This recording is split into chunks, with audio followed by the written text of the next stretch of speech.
Buenas noches a todos. Estamos esta noche con el licenciado Lino Pineda. Vamos a tener una conversación acerca de su salud. Nos van a ver principalmente a Ana y a mí, ya que el licenciado Lino se encuentra con algunos problemas técnicos con su cámara, pero lo vamos a escuchar durante toda la conversación.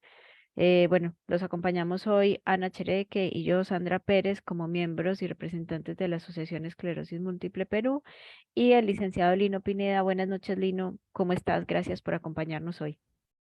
Sí, buenas noches, ¿cómo están? Les saluda Lino Pineda, la Superintendencia Nacional de Salud. Me van a disculpar porque por las razones de la tecnología no puedo activar mi cámara, ¿sí? Sí, no te Eh, preocupes. sí, muy bien. Dispuesto a conversar y dialogar con ustedes y gracias por la invitación. Gracias, Lino. Bueno, empecemos entonces porque las personas que nos siguen siempre nos preguntan de una manera recurrente, ¿y qué es la Superintendencia Nacional de Salud, más conocida como Su Salud, y cómo para qué sirve desde el punto de vista de los pacientes?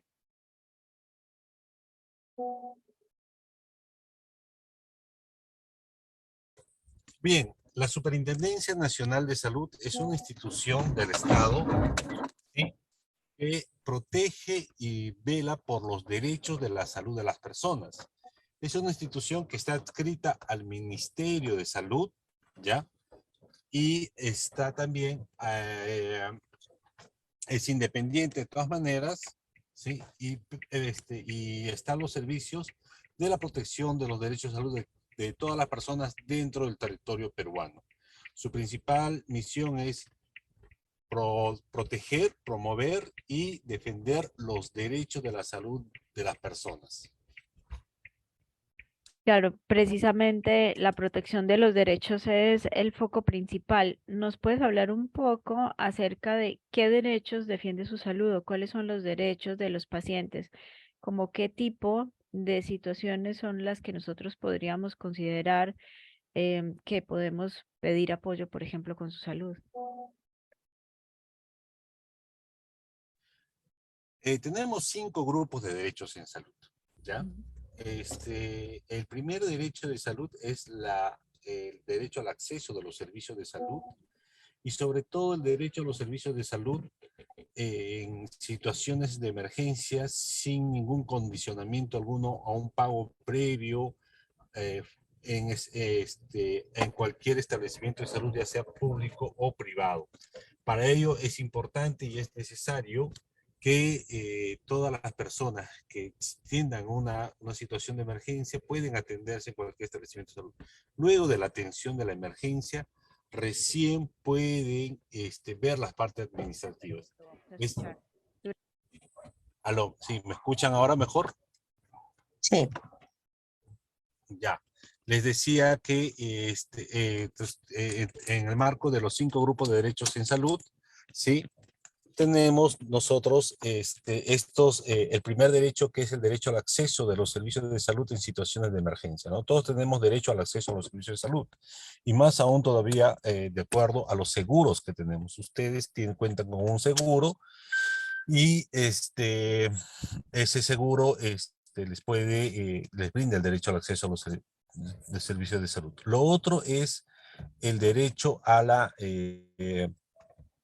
el derecho a ser atendidos en situaciones de emergencia, ¿no? Uno tiene que ser atendido en situaciones de emergencia en cualquier establecimiento de salud, sin necesidad de mostrar un documento, un pago alguno. Una vez atendida la emergencia, recién viene la parte administrativa. Cuando es una emergencia, perdón lo que te interrumpa. ¿Esto quiere decir que en cualquier clínica privada, hospital del Estado o de salud, estamos hablando de cualquier lugar?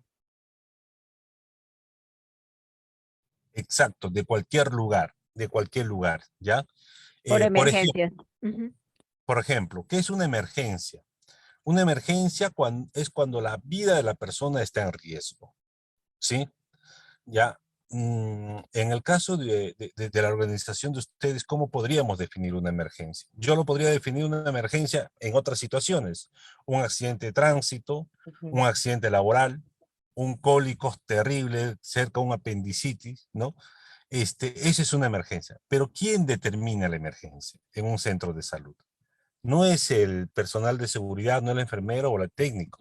Es el médico de turno de emergencia quien determina la emergencia, ¿no? ¿Sí? Una vez que el médico determine la emergencia, tiene que estabilizar al paciente. Estabilizado ya el paciente, y ya viene la parte administrativa, ¿no? De cobros y pagos que se tienen que hacer por la atención, ¿sí? Si Ujú, uno tiene un seguro particular, no sea con salud o algo, bueno, su seguro sabrá cómo cubrir esos gastos. En el ujú. caso del SIS, por ejemplo, ¿no? Hay pacientes que tienen SIS y por ahí han tenido una emergencia y tienen que luego buscar que el SIS les reembolse, ¿no? Siempre en cuando el médico de turno haya determinado que la atención sí era de emergencia, porque la Pero, vida de la persona estaba en riesgo. pero entonces, Lino, quiere decir que la persona tiene que desembolsar dinero igualmente y que el sí se lo tiene que reponer luego. Eso no va a pasar. Claro, De hecho, no pasa nunca. esas son situaciones, digamos, administrativas que sí se dan, ¿no? Lo que tienen que hacer ustedes ahora es, si en caso no pasa eso, ¿ya? El SIS tiene un área de reembolsos, ¿no? En situación de emergencia. Lo que tienen que hacer es, hay veces el paciente, en una situación de emergencia, va, se atiende y hasta que lo estabilicen. Hay veces el paciente quiere quedarse en una clínica privada y ya no pasa eso, no tiene que pasar eso.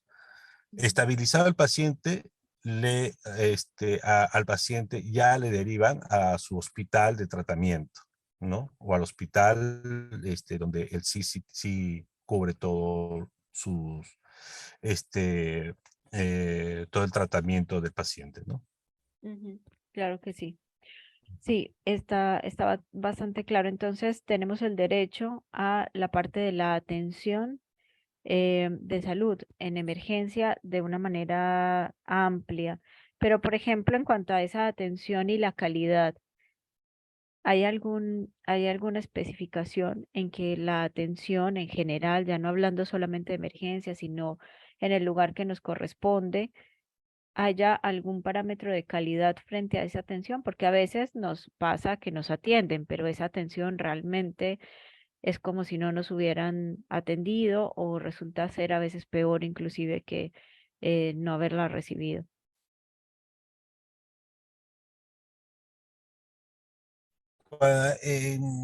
En respecto a la calidad de la atención, ahí podemos acudir a dos grupos de derechos, ¿sí?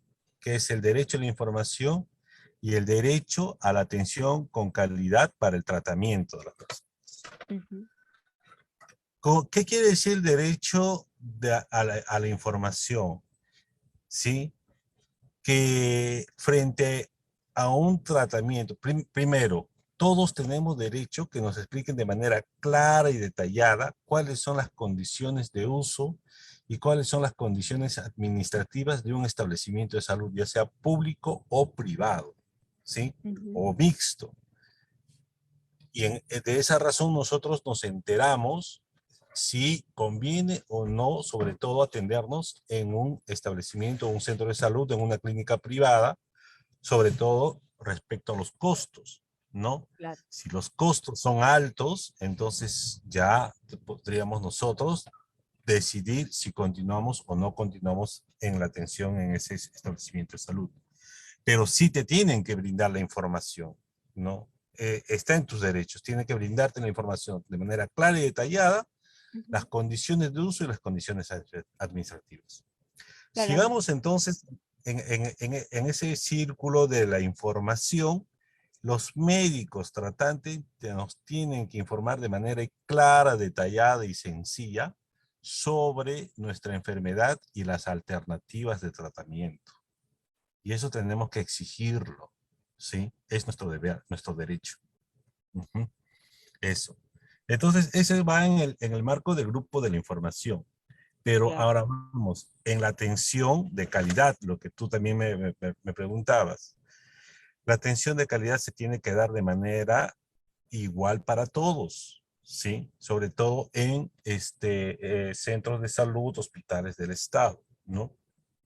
En los privados uno paga por un servicio y de acuerdo al pago, tú recibes el servicio. Entonces es un pacto con un privado. ¿Sí? Lo que sí te tiene que garantizar el privado son todas las calidades de los servicios por lo que tú estás pagando. ¿Sí? Y para ello nosotros tenemos el deber como paciente saber si ese establecimiento o ese centro privado de salud está o no formalizado. A veces también por los apuros vamos a cualquier establecimiento de salud que no sabemos si está o no formalizado y ya. Es fácil enterarse. Uno va a la página de su salud o simplemente escribe en el Google Centro de Salud Privado, Vida Sana, y estoy inventándome un nombre, ¿eh? No. Entonces, te puede salir en la RENIPRES de su salud, todos los centros de salud están registrados, de los más pequeños hasta los más complejos están registrados. Entonces uno Claro, esto es puede muy importante. saber. Entonces, ajá, los pacientes se pueden cerciorar a través de este registro de su salud que el centro de atención al cual piensan asistir o al cual asistieron realmente está aprobado y cumple con los requisitos de calidad para poder prestar el servicio. Está registrado.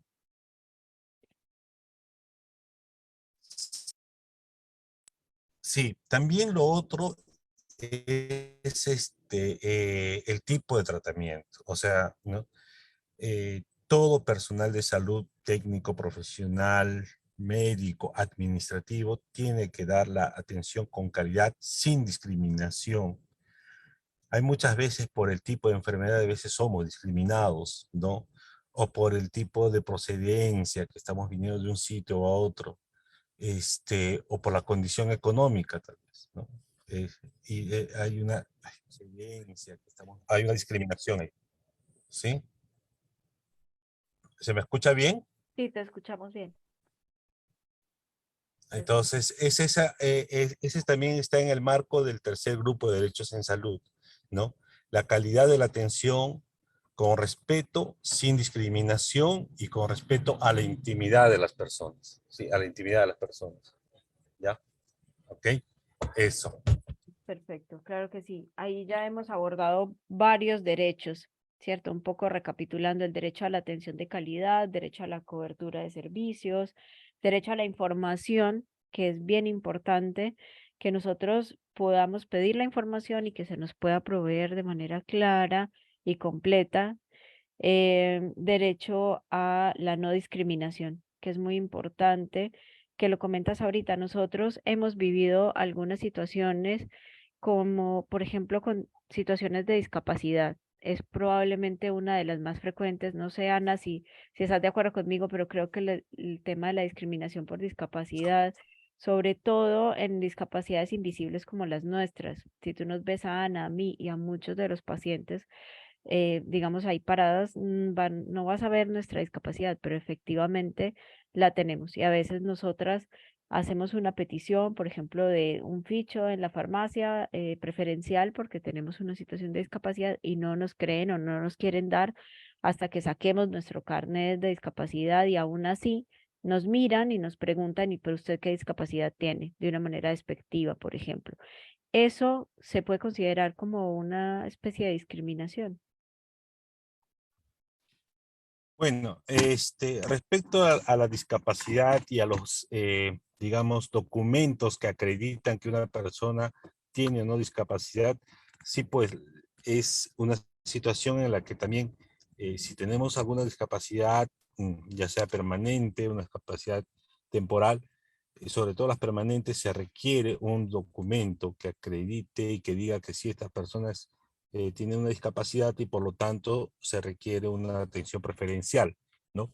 Eh, Eso tenemos que cumplirlo. Para poder tener el acceso a los carnets de discapacidad es todo un proceso clínico que se tiene que pasar, ¿no? Tenemos que tener con un médico certificado que certifique el tipo de discapacidad que tenemos y eso lo hace con el MINSA, Ujú. ¿no? Entonces hay que identificar al centro de salud. Sí, pero va a depender también de la persona que está mirando y trabajando con ustedes y atendiéndoles a ustedes sobre la atención con preferencial, ¿no? Eso sí. Pero eso no está lejos de la atención a todas las personas para poder darles la atención con calidad. Sí, que eso es lo que se requiere, ¿no? Sí, que es lo que se requiere. Acá hay a ver, hay varios comentarios, Lino, y relacionados básicamente a la atención, por ejemplo, en salud, ¿no? La demora que hay para dar las citas, la demora que hay para dar tratamiento, de pronto a la gente la internan y la tienen esperando porque no hay cama, y lo mismo suele pasar en hospitales que son del CIS. ¿Su salud allí cómo interviene? O en todo caso, ¿cómo protege los derechos de los pacientes que están eh, internados, o por ejemplo, que requieren de internamiento o que requieren de algún chequeo o Citas, alguna ajá. prueba y no acceden?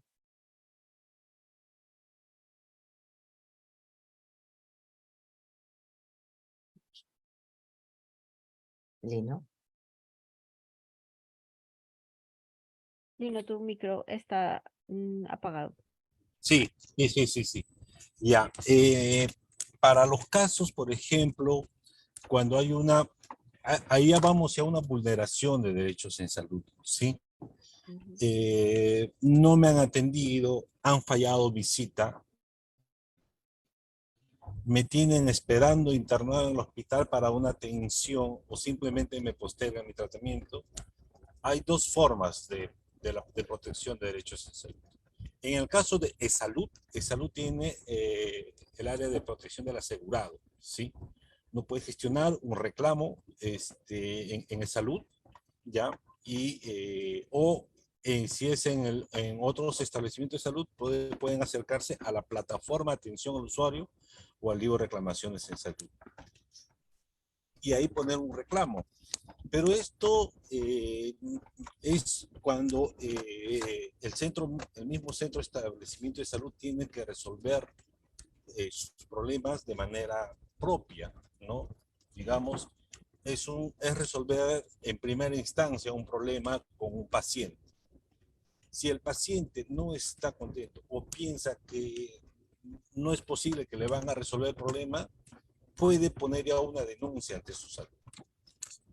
¿Cómo son las denuncias ante su salud? Y ese es el quinto derecho en salud, que es el derecho a la protección de los derechos en salud, valga la redundancia, es mediante una denuncia. Varios canales de atención, dependiendo de la situación. Si es un momento crítico que hay que resolverlo en el momento, en los establecimientos de salud en los hospitales más importantes del Perú y de Lima, están los delegados de su salud que portan un chaleco drill, ¿no? Con el logo de su salud en la espalda, en el pecho, del Ministerio de Salud, y a ellos pueden acudir para que les apoyen en la gestión de su reclamo, para una intervención rápida y de buenos oficios. Lo otro es llamar a la línea 113, es la línea directa de su salud, funciona las 24 horas del día, los 7 días de la semana. ¿Sí? No descansa esa línea. Demora un poco el ingreso porque es una línea a nivel nacional. Sin embargo, ahí uno puede ya poner su denuncia y dependiendo de la situación del caso, también su salud puede hacer la intervención de buenos oficios, ¿sí? Para poder resolver el problema del momento.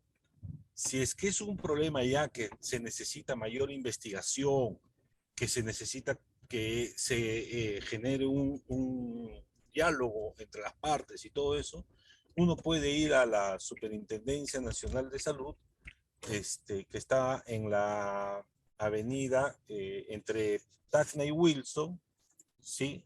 Eh, en la avenida Nicolás, eh, está en la avenida Nicolás, en el ex edificio del Hotel Crión, o en el edificio Crión, que ahora es más conocido, ¿sí? Entre Tacna y Wilson, ahí en los horarios de oficina de 8:30 a 5 de la tarde es la atención presencial, ¿no? Uno ¿Qué también, pasa? Perdona que te interrumpa, lo que pasa es que mientras tú estás hablando y las preguntas siguen o los comentarios siguen llegando y todos van dirigidos a un poco la lentitud en los procesos, ¿no? Porque, a ver, vamos a suponer que a una persona le suspenden un tratamiento o le interrumpen un tratamiento, mientras que acude al canal de salud se demora la vida o incluso a los hospitales del CIS. Luego, si es que no funciona eso, van a su salud. ¿Su salud tiene injerencia, por ejemplo, en el tema de interrupciones o de acceso continuo a tratamientos que no se deben de interrumpir? sí, su salud, dependiendo del caso, su salud sí tiene intervención rápida, ¿no? En casos que se presenten, Ya, pero ¿ya? ¿qué significa dependiendo del caso? Y un poco para tratar de puntualizar y que la gente tenga clara la idea. Estén orientados a qué tipo de cosas pueden Pueden, esperar una respuesta más rápida y qué tipo de exacto. cosas, bueno, ya toca esperar. A ver, por ejemplo, ¿no? Si es una atención que requiere de mayor importancia, donde la vida de la persona se pone en riesgo, si en caso no hay una intervención quirúrgica, la intervención quirúrgica está demorando, ¿no? Si hay una actuación inmediata, ¿no? Si es un tratamiento que se tiene que hacer por razones de que los médicos no están o no hay un especialista, también hay una intervención de su salud. O sea, su salud interviene en todos los casos que sea posible, ¿no? O en todos los casos que se presente, perdón, esa es la palabra, en todos los casos que se presente, su salud interviene, ¿sí? Y cuando son ya tratamientos de salud, como en el caso de ustedes, ya es una intervención ya directa, no un acompañamiento al paciente, ¿sí? Hasta que se le brinde la atención. Claro, en nuestro caso principalmente que es una enfermedad crónica, pero es una enfermedad crónica degenerativa que causa discapacidad permanente o discapacidad prolongada. Si bien, digamos, no es que me voy a morir mañana porque no me den el medicamento, pero sí estoy en un riesgo alto de empeorar la enfermedad y de tener una discapacidad, más o menos, ¿qué tipo de tiempos podríamos esperar para resolver nuestras situaciones? ¿Cuáles son los rangos de tiempos que nosotros podríamos esperar para recibir un apoyo de su salud? Donde nosotros tenemos algo muy frecuente, como por ejemplo interrupciones de medicamentos por temas de expedientes que vuelven y nos piden, que a veces se están volviendo irregulares los procesos, porque a veces nos piden unos documentos, otras veces otros, algunas veces en la farmacia no hay, nos dicen que sí, que no. Entonces es a veces no claro tampoco, pero en este tipo de casos, con enfermedades raras crónicas, como más o menos qué tipo de rangos de tiempo podríamos esperar. Es relativo los rangos de tiempo que se pueden esperar, ¿no? Ejemplo, para las enfermedades raras o huérfanas, hay medicamentos que no están a disposición, entonces se requiere hacer los petitorios y la importación inclusive del medicamento. Lo que sí hace su salud, y lo he visto, hemos también hecho esas prácticas, es que aceleren los procesos para la adquisición de la medicación, ¿sí? Aceleren esos procesos. Entonces se ha incidido, se ha hecho a que salud acelere los procesos para que no, no, no, no falte el tratamiento o el tratamiento sea oportuno para el paciente. Entonces, no te puedo decir ahora cuáles son los No tiempos, hay unos tiempos definidos. Ujú. no hay tiempos definidos, pero sí, digamos, tú presentas tu denuncia digamos, hoy día por la línea 113 o de manera presencial, ya empieza ya tu expediente, empezar ya a ser A correr el tiempo. atendido, ¿sí? Ujú. Para poder ganar tiempos y todo eso. Si es una intervención directa o buenos oficios, en ese momento se interviene. Pero si es un proceso en que hay que hacer las investigaciones, hay que hacer las incidencias, se tiene que hacer los diálogos con los pares, entonces ya tiene, se trata de trabajar con la prontitud, ¿no? Pensando siempre en el paciente, porque el paciente no puede esperar, ¿no? Es eso.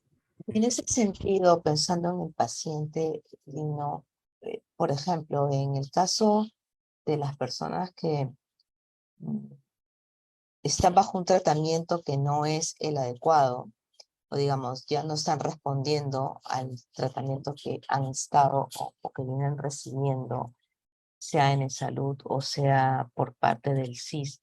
¿Hay alguna forma en que se esté, obviamente está vulnerando el derecho a la salud, pero habría alguna forma de que su salud intervenga, por ejemplo, para solicitar o apoyar al paciente a que una junta médica vea su caso, que se evalúe la pertinencia de un cambio por falla terapéutica? ¿Ese tipo de acciones también las hace su salud?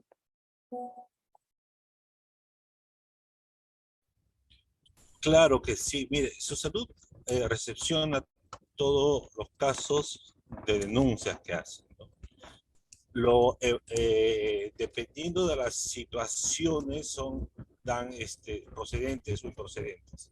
Pero en el caso de ustedes, y a solicitud de ustedes, la mayoría de las denuncias son procedentes. Eso vaya ver de parte, dependiendo de la intendencia de protección de derechos, ¿no? Ujú. Al declararse una denuncia procedente, por ejemplo, si el paciente ha pedido una junta médica porque su tratamiento es especial, por ser una enfermedad rara, y se le ha Ujú. negado la junta médica, ¿no? O el caso de ustedes que son una asociación, más aún todavía, porque hay una presión social también por ese lado, entonces de hecho que sí va a ser atendida, ¿no? Va a ser atendida porque es una demanda natural, ¿no? Una demanda natural porque yo quiero que se me junte, se me dé una información clara sobre mi condición de mi enfermedad y mi tratamiento, porque mis tratamientos no han estado funcionando. Entonces, sí está en el marco de tus derechos, ¿no? Ujú. Sí, entonces sí se puede. Entonces, su salud hará los procedimientos que corresponda para, con la IPRES, ponerse, insistirle y decirle que ponga atención a la demanda del paciente. Aquí hay una pregunta que está referida al derecho a la información. Mira, dice, la última vez el neurólogo no me brindó ningún tipo de información detallada en un hospital del CIS. Por ¿Cómo se ejemplo, procede? ese es un caso típico, ¿no? O sea, que el médico que está haciéndole el tratamiento no le brinda la información suficiente y necesaria y sobre todo de manera sencilla para que él pueda, el paciente pueda tener la información necesaria para ello. Entonces, si el paciente puede hacer un reclamo o directamente una denuncia. Ujú. Cuando hace el paciente la denuncia, se procede, ¿no? La intervención de buenos oficios es que se le informe de manera clara y detallada la solicitud del médico. Muy bien. Ujú. Si no, si hay una negación de parte de la IPRES, entonces ya empieza a generarse un proceso administrativo sancionador, ¿no? Eso. Entonces, por ese lado, está cubierto los derechos de la salud de la persona, ¿sí? Ujú. Ok, Sí, Lino, una consulta. ¿Cuál es la diferencia entre una denuncia y un reclamo? ujú. Mira, el reclamo es en el mismo centro de salud, en el mismo hospital, ¿no? Y lo haces a través del libro Reclamaciones en Salud o en la plataforma de atención al usuario. Y es en la misma IPRES que tienen que resolver ese reclamo, ¿sí? Si no resuelven el reclamo o la misma IPRES, entonces ya pueden denunciar ante su salud. Pero también yo puedo hacer dos cosas paralelas. Puedo hacer un reclamo y a la vez una denuncia. ¿Sí? Eso. Perfecto, me queda muy claro. Bueno, aquí hay comentarios respecto a la cantidad del tiempo que demoran, ¿no? Mira, voy a leer este comentario, Lino. Dice, se debe hacer entonces el reclamo con su salud para que puedan solucionar ya el tema en relación a que piden documentos una y otra vez, habiéndose dado el ok para un tratamiento.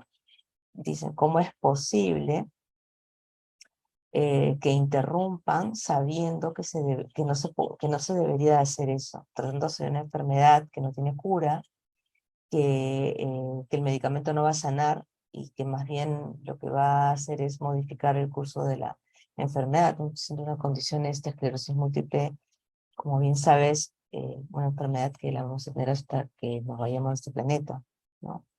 Y eso es un reclamo que escuchamos todo el tiempo, eso es una queja recurrente por parte de los pacientes con esclerosis múltiple en general, con un montón de otras enfermedades y condiciones, pero para el caso, yo creo que es muy válido de pronto tener un comentario tuyo respecto a esto, ¿no?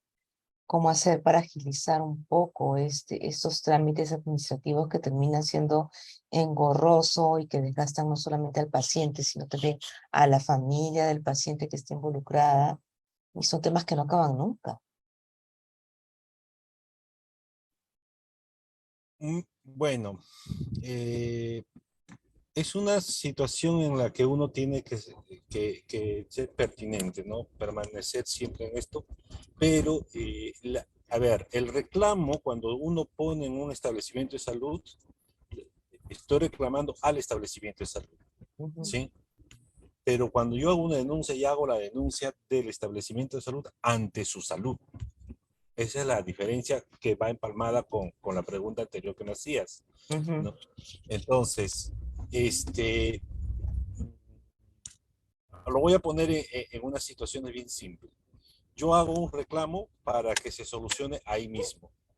Si no me solucionan ahí mismo o siento que no me van a solucionar en ese mismo establecimiento de salud, pues hago ya de frente mi la denuncia. denuncia. ¿Sí? Es eso. Entonces, ahora bien, todo tiene un proceso. Su salud tiene sistemas de acortar procesos. El primero es la intervención de buenos oficios.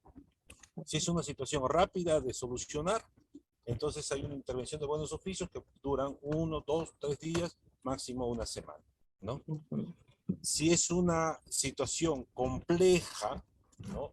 A ver, lo voy a poner en situación, con ejemplos reales, ¿sí? ujú. Con ejemplos reales.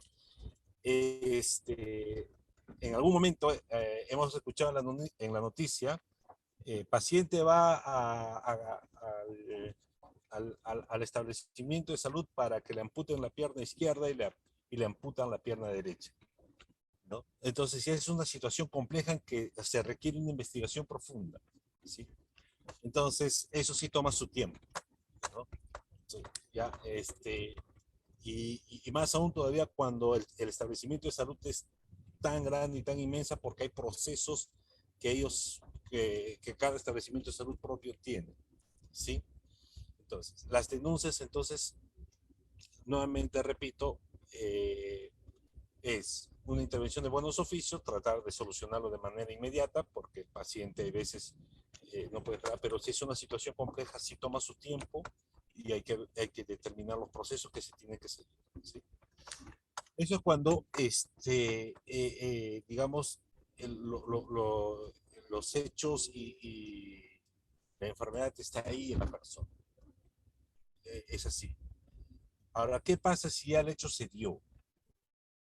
¿No? O sea, ya se vulneró el derecho, o sea, ya se complicó la situación y ¿qué puedo hacer para la reivindicación de mis derechos y la reparación del daño que me hicieron?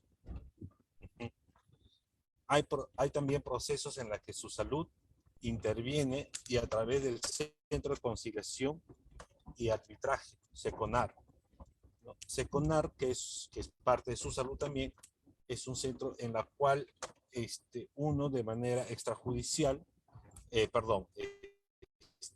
sí, es una manera extrajudicial, resuelve conflictos, mediante resolución de conflictos, arbitrajes, para que puedan llegar a acuerdos de la reparación del daño que se ha hecho entre las partes, ¿no? ¿Sí? Eso. Acá, no sé, Sandra, voy a leer esa pregunta porque me parece súper importante. Si mi hija fue diagnosticada a los 16 años, tiene ya 22, y desde la época de la pandemia sus consultas son por teléfono. Cuando indica al médico cómo se está sintiendo, como que no le toman importancia y le dicen que tome un medicamento para el dolor, ¿no? En este caso, que ya no estamos en pandemia, y no, porque claro, en su momento sí era necesario, además era la única forma en que teníamos de estar en contacto con nuestros médicos tratantes, pero ya pasó la pandemia y esto realmente es preocupante, ¿no? Porque de pronto hay algunos hospitales sí, que mantienen ese sistema de teleconferencia o telemedicina, cuando en el caso de esclerosis múltiple es vital que el médico nos evalúe y nos vea. Esa es una falta grave. Por eso, ¿cómo se maneja? Porque estamos hablando incluso Ya, de... o sea, ahí ya no hay, o sea, no hay más que el paciente el día mañana, el día lunes, cuando quiera, llame al 113 o se acerque a su salud y haga la denuncia. O sea, no hay más cosas, ¿no? Porque para esclerosis múltiple, para ese tipo de tratamiento, el médico tiene que ver. Entonces, sí tiene que hacer la denuncia el paciente. O sea, no hay mayor cosa, porque ya no caben ni reclamos si ha habido constantes reiterativos del mismo paciente para que le pueda atender de manera personal. La teleconsulta son por situaciones más medicina general, unas cosas, Claro, no, pero de especialidad sí tiene que ser presenciales, ¿sí? ok. Y aquí hay otra pregunta, Sandra, perdona que te esté cortando, pero también es importante porque es un tema con el que tuvimos problemas hace varios meses ya. Hubo un cambio de medicación en salud respecto a un tratamiento, y la pregunta la pregunta va dirigida a eso, y es, ¿puedo denunciar a través de su salud el cambio de un medicamento, o sea, el original, el que venía usando, por otro, por el riesgo colateral que puede tomar el uso de este nuevo medicamento que no necesariamente es igual que el que el paciente venía utilizando? A ver, puedes denunciarlo, pero yo te pongo el otro lado. ¿De dónde sacas la información que ese medicamento te puede hacer daño? Hay un daño colateral. ¿Cuál es la fuente? ¿Has tenido una segunda opinión médica? ¿Sí Ok, o no? la pregunta ahí Pero es va a esta. depender del argumento.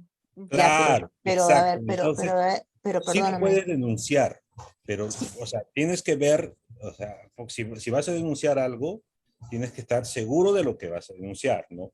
Por ejemplo, si yo he tenido una segunda opinión médica y hay una segunda opinión médica, que tenemos derecho a una segunda opinión médica, ¿eh? Y la segunda opinión médica no está de acuerdo con el tipo de tratamiento que me han cambiado, lo cual yo le he comunicado al doctor o al médico que me está haciendo el tratamiento, esta segunda opinión médica, y no se me ha tomado en cuenta, ahí yo puedo proceder a una denuncia. Pero digamos, si es una información que no tiene un buen sustento, y digo yo que es puede ser que me haga daño, da un daño colateral, o puede ser, en los supuestos, no es tan fiable, ¿no? Pero, Entonces, Lino, perdona que te interrumpa. En el caso de los médicos de salud, por ejemplo, ellos no aceptan una segunda opinión de un médico que sea fuera de salud. O sea, tienen que estar dentro del mismo sistema. Si no, fuera privado no habría problema. El tema es justamente... sí tienen que aceptarlo. ¿Por qué? Porque y ahí estamos hablando bastante con el salud también. Porque en el tercer grupo, en el tercer grupo de derechos de salud se menciona ahí, todos tenemos derecho a una segunda opinión médica. Que no cubra nuestro seguro la segunda opinión médica, lo podemos hacer de manera de Privada. manera propia, con recursos propios, ¿no? Ujú. Entonces, eso sí, pero esa segunda opinión médica llevaría a otra junta médico, a otra segunda prueba de los propios médicos de salud para poder corroborar esa segunda opinión médica. Pero Es digamos que sí una es situación posible. mucho más ya médicas que se manejan, ¿no? Sí, eso, pero digamos, si no quieren aceptar mi segunda opinión médica, eso también es un hecho de denuncia o de reclamo. Claro, Lino, y aquí un otro derecho que veo que existe, que es el derecho a la participación y toma de decisiones. ¿En qué consiste este derecho en el contexto de salud?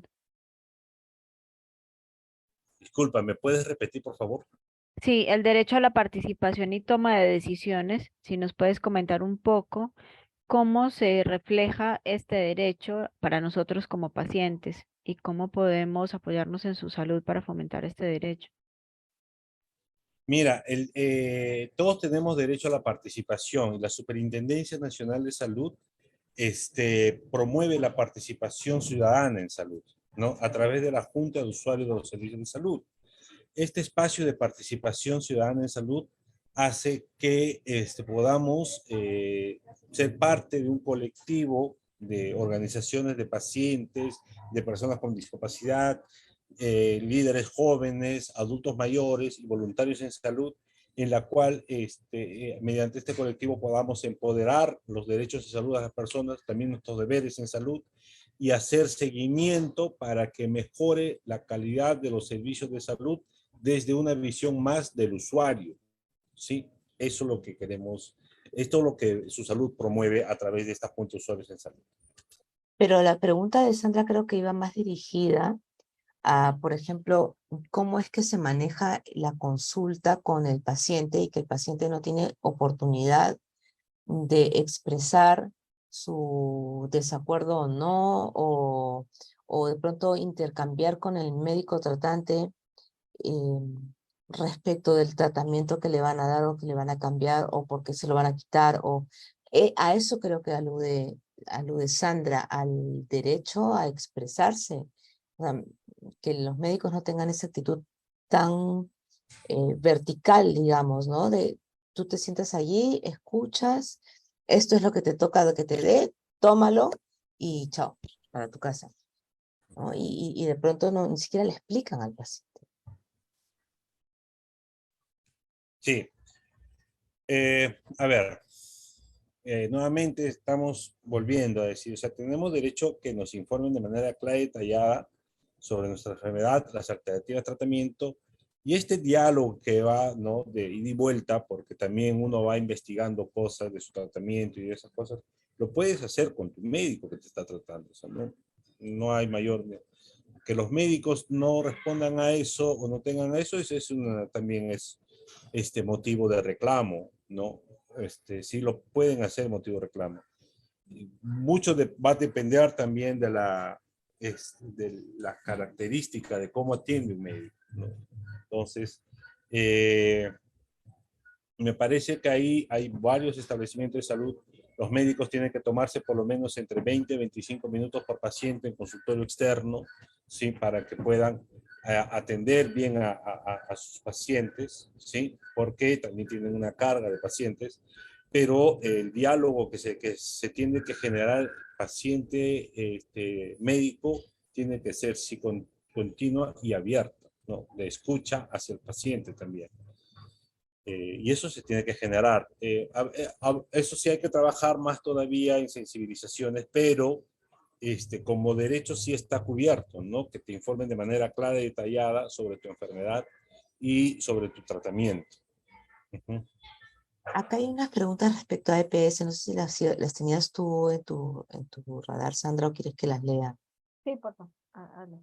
Mira, dice aquí, me tracé en 3 pagos de la EPS y bueno, y RIMAC me ha suspendido el seguro, que es un seguro privado, ¿no? Ahí hay algo que la persona puede hacer a través de su salud. Hay un periodo de carencia, yo creo, ¿no? Entre que dejas de pagar y te suspenden de tu seguro privado. Cuando son seguros privados, uno tiene un contrato pago permanente, ¿sí? Ya. Te han dado esos 3 meses de carencia, algo así. Depende, va a depender de cada Cada CAIFRES, seguro. o cada IAFA, perdón, Ujú. ya, cuáles son los periodos de carencia que dan, ¿no? Sí. Entonces, el salud tiene establecido lo suyo. Ujú. ¿Sí? Entonces, cada uno de ellos también tendrán establecidas, ¿no? Entonces, va a depender de cada uno, pero sí lo que su salud puede es o llamar a su salud y que le brinde la información cómo son estos procesos de carencias por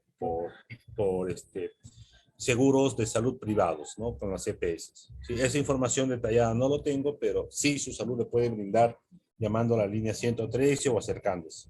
Y también su aseguradora le puede informar, porque las aseguradoras tienen el deber de informar de manera clara y detallada sobre su situación de seguro, cómo está del paciente. Sandra. Em, sí, precisamente en ese sentido, Lino, como nosotros que a veces navegamos por diferentes sistemas, por diferentes clínicas, hemos tenido que enfrentarnos a estas historias clínicas fragmentadas.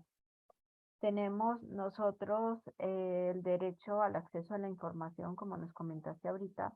¿Deberían de podernos brindar todas las copias de las historias clínicas o cómo funciona esto? Porque hemos visto algunos casos en los cuales los pacientes nos comentan que en cierto lugar no les han brindado la historia clínica, que les dicen que no se puede brindar o que tienen que venir en condiciones específicas. ¿Cómo es esto? ¿Nosotros tenemos derecho a nuestra historia clínica completa o solamente podemos acceder a una parte o cómo es este tema de los datos de la historia clínica de cada paciente?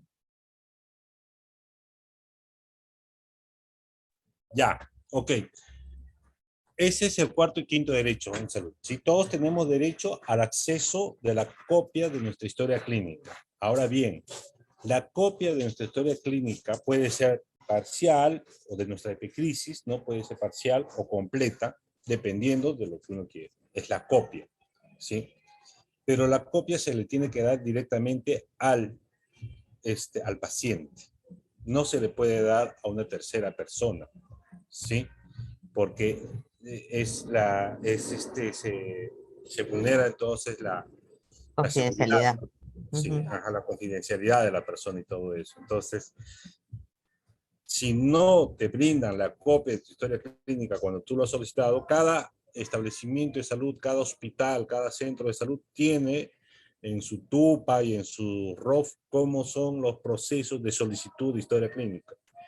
En algunos casos, una simple solicitud, solicito mi historia clínica de mi tratamiento tal, ya, se les brinda. O en otros casos, tienen una ficha, dependiendo de cada IPRES o cada establecimiento de salud, cómo tiene el proceso interno de organización para brindar la copia, inclusive incluyendo los costos, ¿no? Hay establecimientos de salud que tienen costos no simbólicos, que son 20 céntimos por hoja, ¿no? Entonces, así sucesivamente. Entonces, tienes derecho. Si te niegan, eso sí es una falta grave. Pero ojo, el acceso a la historia clínica es de manera personal. ¿Sí? Ujú. Claro, perfecto. En ese mismo sentido de la migración, porque a veces nosotros pedimos las historias clínicas, es porque tenemos que cambiar de una clínica a otra o de un sistema a otro. Tenemos también varias preguntas de cómo migramos, por ejemplo, desde EPS a eSalud. Es importante que ustedes cuenten este detalle de su historia clínica. Lamentablemente, no hay una migración de historias de clínica a clínica, privadas a públicas o de salud, no las hay, no tenemos en el sistema de Perú, todavía no, ¿sí? Por tanto, uno tiene que apropiarse de su historia clínica, ustedes que sí tienen una enfermedad, la enfermedad que ustedes tienen, requiere, o sea, parte de su agenda, de su vida, tener sus historias clínicas a la mano, las copias de sus historias clínicas a la mano, y eso es parte de su cultura de cuidado de su salud. Entonces, Claro. cada Lino, y tratamiento que terminan en una clínica siempre tienen que solicitar su copia de su historia clínica. Y si se les niega, y sí pueden hacer su denuncia. claro, Lino, y una pregunta puntual con respecto a esto es, A veces lo que nos sucede es que estamos en un régimen privado, una EPS, y pasamos a salud y nos hacen pasar de nuevo por el diagnóstico de cero.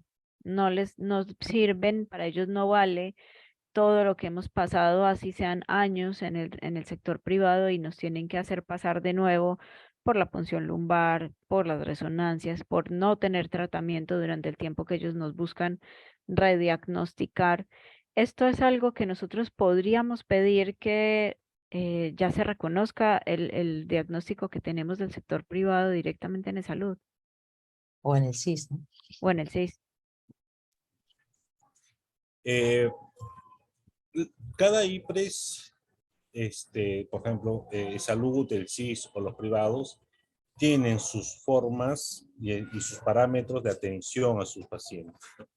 Entonces, en ese sentido, Salud, por ejemplo, requiere de sus propios análisis, sus propios estudios para realizar a sus pacientes, ¿no? Todavía no se ha establecido, ¿no?, en el sistema de la salud peruana, me parece, que uno puede valerse de la historia clínica pasada. Hay médicos que sí lo aceptan, ¿eh? Entonces va a requerir mucho del médico, pero el salud como tal requiere y obliga que sus médicos todo se haga el análisis a través de salud. Entonces, ahí sí un poco que podríamos tal vez desde ustedes, desde la organización incidir, que haya una flexibilidad pequeña para poder que puedan hacerse, continuar los tratamientos con los análisis a los privados.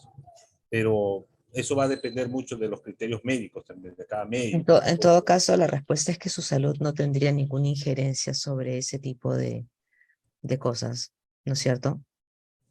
No No. necesariamente. Ok, hay varias preguntas aquí que están relacionadas a otros temas. Lino, no sé si es que de pronto tú podrías darnos un alcance, por lo menos inicial, porque va a ser un tema que vamos a tratar a profundidad luego con Adis, pero hay varias preguntas respecto al certificado de discapacidad, a cuándo se declara una persona con invalidez o con discapacidad. ¿Puedes darnos un alcance para ir cerrando esta noche? Sí, cuando uno, a ver, de manera general, Sí, de manera general. las certificaciones de discapacidad tiene un proceso. Primero, es que tu médico tratante te haya diagnosticado que tienes una discapacidad, ¿no? Digamos, visual, de algún miembro de la persona, auditiva, ¿no? ¿Sí? Y si te ha detectado, entonces te va a derivar a que te certifiquen eso. ¿Dónde vas? Entonces vas a los establecimientos de salud, sobre todo del MINSA, que hay médicos certificadores de discapacidad, ¿sí? Tu médico te dijo, el paciente tal ya tiene una discapacidad auditiva, por lo tanto se requiere una... Entonces vas, el médico certificador, ¿no?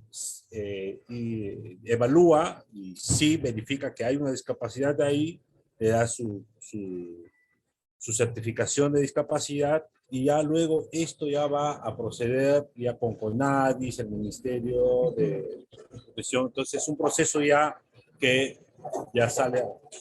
Lo que sí ante ello, lo que sí es importante en el marco de la protección de derechos en salud es que no se le debe negar a la persona la atención para que le brinden para su solicitud de certificación de discapacidad. Lo que no quiere decir es que si el médico que le ha evaluado dice que no necesariamente es una discapacidad permanente, sino es una discapacidad temporal, entonces hay pacientes que quieren pedir que sí se le declare discapacidad permanente para que sea beneficiado de los distintos programas sociales para las personas que verdaderamente sí lo necesitan y tienen discapacidad permanente y de los niveles de discapacidad, ¿no? Ok, yo un poco para complementar lo que acabas de respondernos amablemente, solamente decirle a las personas que nos están siguiendo y que además han hecho esta pregunta, que los médicos certificados son certificados por el MINSA. Los certificados de médicos privados no valen para tener el certificado de discapacidad. Tienen que ser médicos autorizados. Si uno entra a la página web del MINSA y busca, están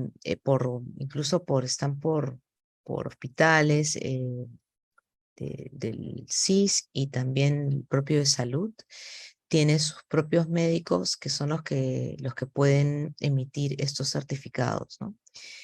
Hay algunos que lo hacen de manera, digamos, no privada, pero están autorizados a hacerlo fuera de los hospitales, autorizados por el MINSA ciertamente, pero es un servicio que no le cuesta al usuario, al paciente, ¿no? Entonces, eso es importante y también mencionar que en todo caso es un tema que se tiene que tratar en extenso con las personas que están directamente involucradas con el tema de CONADI, con el tema de discapacidad, con los temas de derechos que asisten a las personas que tenemos alguna discapacidad, sea visible o invisible. Bueno, Lino, te agradecemos un montón. No sé, Sandra, si tienes alguna pregunta más para hacerle, sino para... No, ya, agradecerle a Lino y por esta conversación tan interesante. Bueno, ha quedado resuelto y mucho más claro cómo es el procedimiento para acceder a un reclamo o a una Una queja, denuncia. una denuncia, donde su salud juega un papel importante en este tema de las denuncias y qué esperamos de esto y cuáles son los derechos que su salud ayuda a proteger para nosotros. Darle las gracias a Lino y comentar también que vamos a ir recopilando preguntas a medida que vamos teniendo estos Facebook Live, por ejemplo, el anterior que tuvimos con el doctor Caparó, también quedaron muchas preguntas que vamos a ir recopilando y que vamos a pedirles mediante algunas otros canales que nos vayan enviando a todas las personas que nos ven, porque vamos a tener sesiones para responder esas preguntas que van quedando, ¿cierto? No se preocupen, no es que los estemos ignorando, sino que a veces son muchas preguntas y a veces hay preguntas que son más apropiadas para algo que sabemos que viene en el futuro. Entonces las vamos a ir recogiendo y vamos a tener algunos otros momentos para irlos respondiendo pronto. Y bueno, Lino, muchas gracias por tomarte el tiempo para conversar con nosotros y para responder estas preguntas y para aclarar todo este tema de su salud para los pacientes. Sí, y antes que Lino se despida, un segundo, quiero mencionar un tema que es recurrente también en los comentarios que hay en el Facebook y es respecto del problema que hubo de cambio de medicación del original a un biosimilar, entre comillas. Decirle a las personas que si es que tienen algún efecto adverso o de pronto tienen un efecto que no es el mismo que tenían cuando usaban el medicamento original, tienen que decírselo a su médico y el médico tiene que llenar un formato que es de reporte de efectos secundarios o de efectos no deseados o efectos adversos a ese medicamento. Esa es una de las pruebas que ustedes necesitan para dejar constancia que el medicamento que les han dado a cambio del que venían usando no les está cayendo bien. No hay otra forma de probar más que dejando constancia de aquellos cambios que impactan en ustedes. Si, por ejemplo, solían tener síntomas gripales post-inyección, como una reacción, y de pronto no lo tienen más, después que lo han tenido por años, eso es un cambio. Eso significa que de pronto el medicamento no está haciendo el mismo efecto que el que usaban anteriormente. Y es de suma importancia que lo reporten. Es más, ustedes tienen derecho de acceder a esa copia que es emitida por un comité de farmacovigilancia para poder hacer su queja, sea a su salud, sea a la Defensoría del Pueblo, sea la instancia que haya necesidad de recurrir.